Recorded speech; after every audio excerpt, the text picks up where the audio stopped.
Vecna, the supposed mastermind and architect of the entire upside-down invasion, may have just been revealed not as a god, but as a victim. A host body, yeah, controlled by a much larger entity. And you probably missed this complete narrative overhaul because, well, the entire new canon is trapped behind a theatrical paywall. So that's the mission for this deep dive, to distill the essence of the first Shadow, the official 100% canonical stage play. And the stakes are incredibly high here. The Duffer Brothers were directly involved in creating it, specifically to set up key lore for season 5. We know it's essential. I mean, Jamie Campbell Bower, the actor who plays Henry Creel, Vecna himself. he recently showed up on Broadway to act in the play's final scene.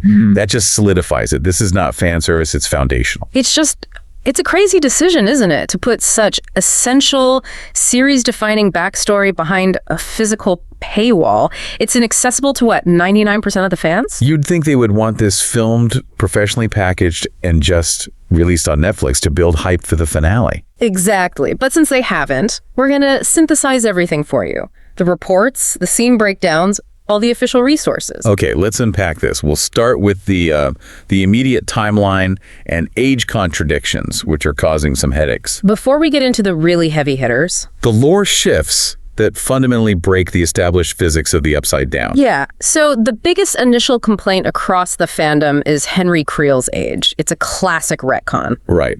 Back in season 4, when Nancy and Robin were digging through the archives, the newspaper reports clearly list Henry as 12 years old when he killed his family in 1959. 12. That was the established hard lore. But the new play, which takes place before the murders, shows Henry Creel actively attending Hawkins High. He's in 9th grade, a freshman. And he's there with younger versions of Joyce, Hopper, Bob Newby. And Mike's parents. Ted and Karen Wheeler. So let's just pause on the math here. Yeah. A typical 9th grader is 14, maybe 15. If Henry was 12 in 1959, he was 2 full years behind his classmates. It just introduces this really bizarre age discrepancy. Why do that? It's so strange, especially because there was an easy fix right there in the source material. The newspaper, you mean? Yeah. The season 4 newspaper listed his older sister, Alice, as 15. The fan theory was that the paper just swapped their ages by mistake. Which would make perfect sense. I mean, the actors who played them in the flashbacks were already closer to those swapped ages. It was the perfect, simple correction. But they didn't take it. In fact, They doubled down. The official Teacher's Resource Educational Pack for the play confirms Henry's birthday is March 22nd, 1947. So he absolutely was 12 years old in 1959. It's locked in. A 12-year-old freshman. You do have to wonder if, being so far behind physically and academically played into the bullying he mentioned experiencing back in Nevada. And it's not just Henry. They dragged Mike's parents, Ted and Karen, into this high school assembly line. The play has them both as high school seniors, together. Which directly conflicts with something Karen said way back in season 1. She mentioned her mom was young and her dad was older. Implying a big age gap between her parents. Right, which is even reflected in the actors who play the adult Wheelers. They're about 8 years apart. The play just kind of ignored that detail to make it convenient for the stage narrative. And while we're on the topic of shifting things to fit the narrative, they also changed the date of the Creel murders. A major change. The original show lore from those newspaper clippings had the murders in March of 1959. But the new canon, which is confirmed for season 5 and cemented by this play, moves the murders to November 6th, 1959.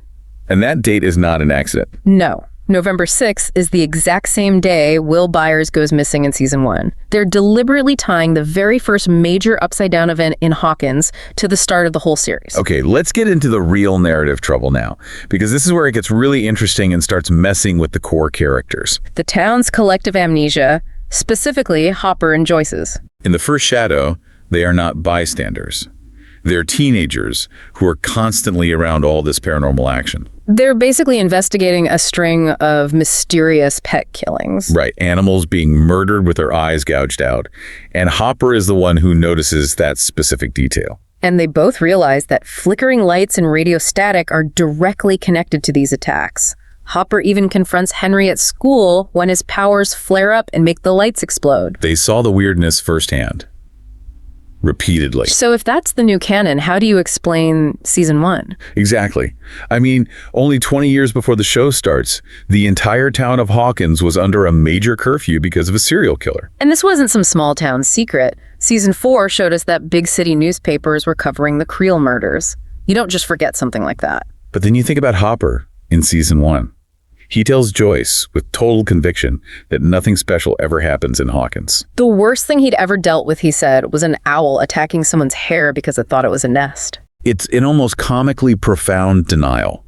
The idea that a serial killer incident that shut down the whole town, An incident he personally investigated as a teenager? and witnessed paranormal activity during, that it just slipped his mind. It's nonsensical. It undermines his whole skeptical arc in Season 1. The writers have a huge job ahead of them trying to explain how Hopper could just erase 1959 from his memory. And it's not just the murders, it's the personal knowledge they now have about Henry. Joyce, specifically. Yeah, she sees the chemistry between Henry Creel and a girl named Patty Newby, and she actively pushes them together. The implications for Season 5 here are massive. We all suspect the show is heading towards trying to save Henry by appealing to his humanity. Finding something he loves. So when the kids start brainstorming ways to reach Vecna, Hopper and Joyce have to be the ones to say, hey, what about Patty Newby? If they just sit there silently, it completely ignores their new character arcs from the play. They hold the key to his deepest emotional connection. Which brings us to, I think, the biggest lore conflict the play introduces. This is the big one. The power dynamic between the Mind Flayer and Vecna. We all remember this Season 4 finale monologue. Henry, or Vecna, tells Eleven that after she banished him, he found the Mind Flayer, a huge dust cloud. And he specifically says he molded it. He shaped it into that spider form we all recognize. The implication was clear. Henry was the mastermind. He was the one in control, using the Mind Flayer as a tool. Vecna's plan all along. But the stage play completely flips that. It shows Henry as a victim. It reveals that he stumbled on Mind Flayer particles that were stolen by a Russian doctor from a Brenner research base. These particles infected him. They're the reason he was transported to Dimension X in the first place. So in this version, the Mind Flayer is the true original villain. The entity uses Henry as a host and that deep, guttural Vecna voice. That's the Mind Flayer taking over. And crucially, the play shows moments where Henry is actively fighting back against its influence, trying to save people. He even temporarily defeats it in his own mind before it takes over again for the Creel murders. It's setting up a full-blown redemption arc. The idea that the boy, Henry Creel, is still in there somewhere. But this is a complete 100% contradiction of the biggest exposition dump the Duffer Brothers ever gave us. And when they were asked about it, their answer was that Henry is an unreliable narrator in Season 4. That's a really tricky explanation for the show's future. I mean, that monologue wasn't just Henry rambling. No, it was the creators speaking through him, telling the audience the rules of the game before the final boss fight. So if we accept the unreliable narrator defense, it means they actively misled us about the central villain for an entire season. And it's a dangerous precedent. If his monologue is unreliable, then how do we trust any villain's exposition? Does this apply to Billy?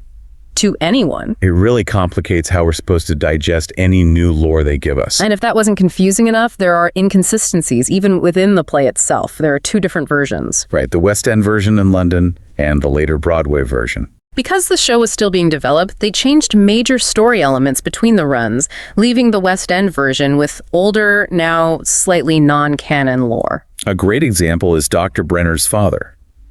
In the West End version, he was the captain of a ship that went missing in 1943.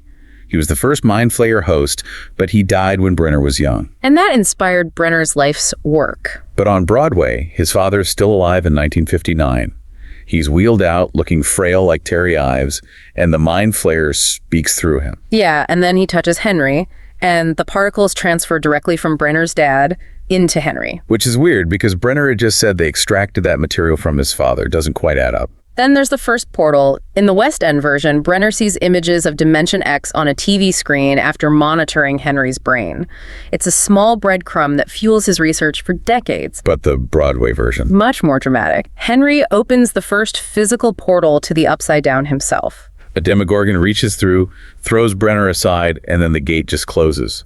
It's a massive shift. I mean, if Henry did it first, it really undermines how special and powerful Eleven's accidental gate opening was.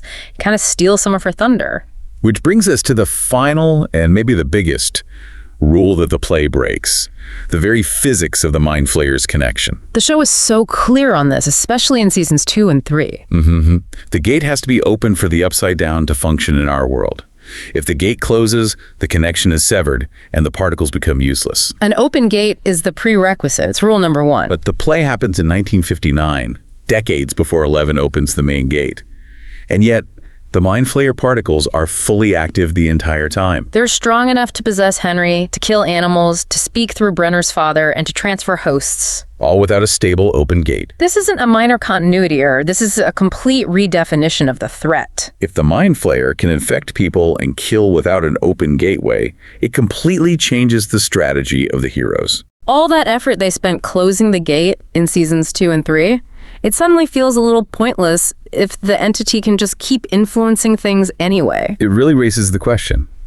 How will they explain this fundamental change to the rules without another huge condensed monologue in season 5? They're running out of time to reestablish the physics of their own show. So what this deep dive really shows is that the first shadow, while absolutely necessary for season 5, creates some massive retrospective headaches. It complicates the villain's entire power structure and forces us to accept this convenient amnesia from characters like Hopper and Joyce. As a well-informed fan, you now understand the enormous, complex backstory that's being established and contradicted before season 5 even airs.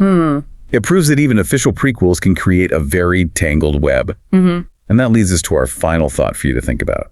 Given that the play is so essential and yet so contradictory, which inconsistency? Henry's age being doubled down on, or Hopper's complete lack of memory. Right. Which one do you think the writers will struggle the most to logically and satisfactorily explain away in this final season? If you enjoy this video, please like, share, subscribe, and hit the bell to the later update from my channel. Thank you for watching till the end, and see you in the next video.